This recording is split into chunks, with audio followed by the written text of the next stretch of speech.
Assalamualaikum dan salam sejahtera anak-anakku sekalian. Mulai hari ini kalian belajar di rumah ya. Selamat belajar di rumah. Jangan lupa tetap semangat walaupun belajar di rumah. Nah, hari ini kita akan belajar tentang kelanjutan minggu yang lalu, yaitu minggu yang lalu kita sudah belajar tentang asas-asas kewarganegaraan. Ya. Jadi minggu yang lalu kita sudah belajar ini asas-asas kewarganegaraan. Yang pertama ada asas ius soli dan yang kedua ada asas ius sanguinis.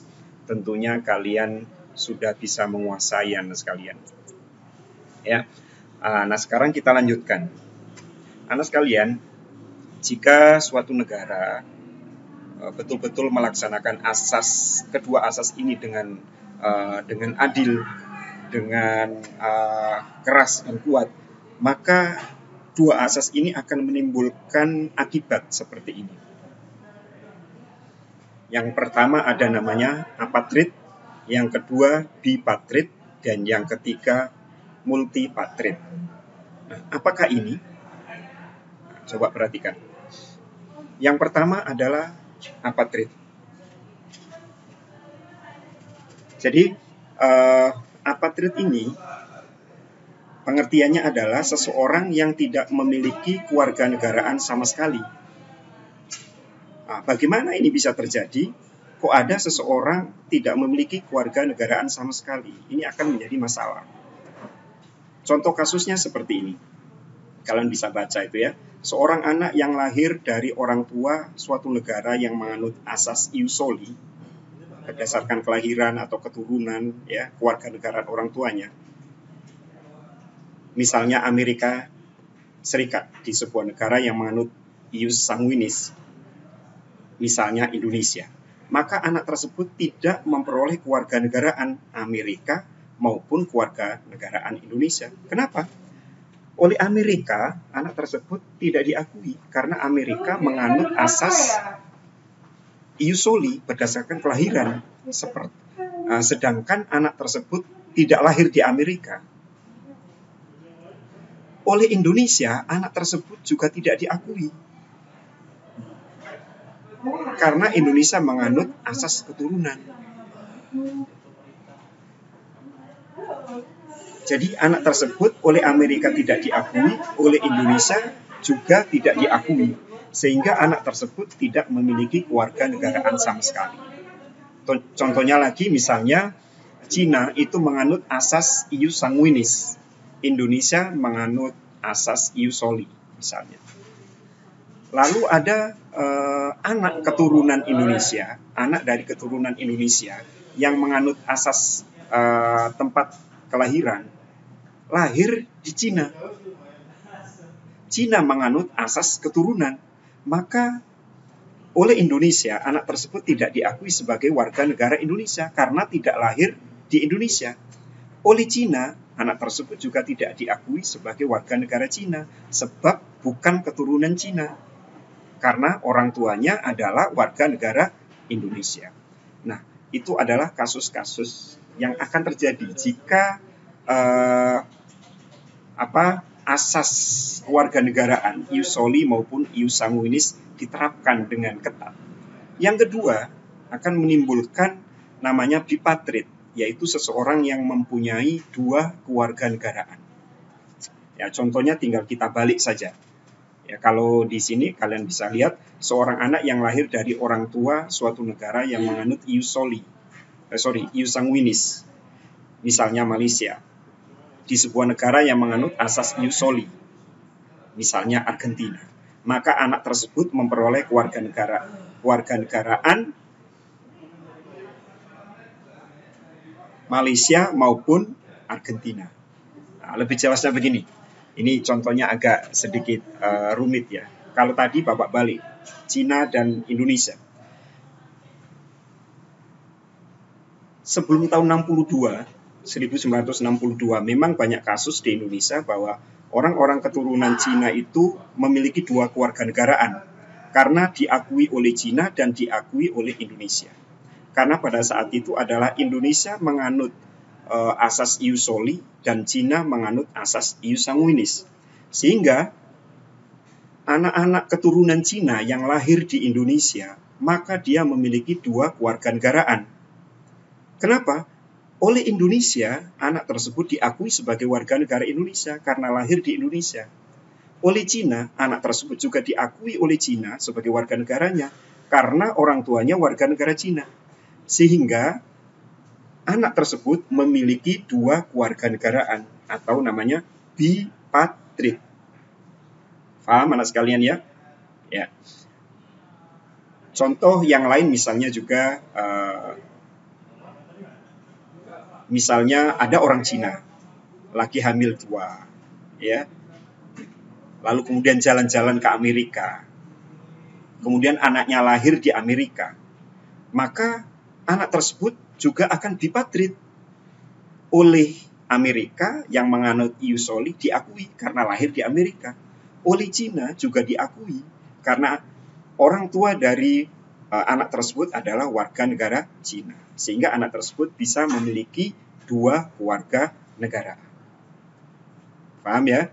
Oke, kita lanjutkan yang ketiga. Akibat dari diterapkannya ius soli dan ius sanguinis yang terlalu ketat akan menimbulkan yang ketiga multipatrid, yaitu seseorang yang memiliki lebih dari 1 atau banyak kewarganegaraan. Contohnya, seorang anak yang orang tuanya berasal dari negara yang menganut paham ius soli dan ius sanguinis, tetapi dia dilahirkan di negara netral atau negara yang tidak menganut kedua paham tersebut.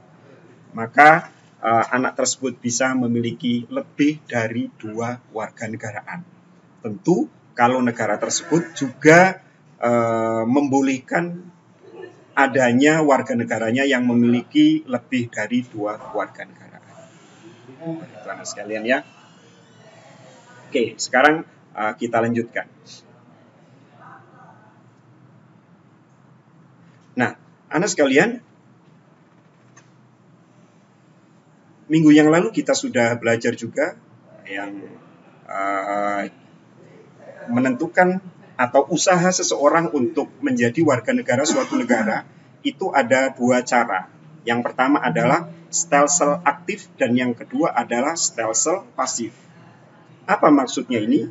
Coba perhatikan agar kalian bisa memahaminya dengan baik. Stelsel aktif adalah upaya-upaya hukum atau tindakan-tindakan hukum secara aktif yang harus dilakukan oleh seseorang untuk menjadi warga negara suatu negara. Contohnya misalnya, kalau seandainya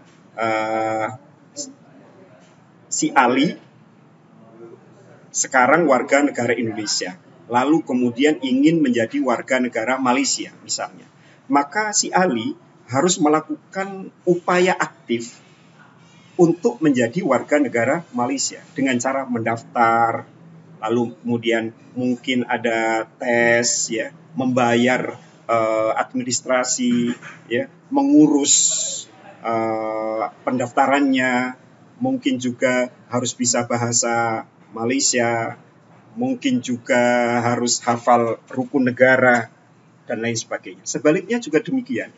Kalau ada seseorang yang ingin menjadi warga negara Indonesia, maka dia harus melakukan tindakan aktif, mendaftar di kedutaan setempat, ya, atau kalau di Indonesia mendaftar di Kemenhumkam, Kementerian Hukum dan Hak Asasi Manusia.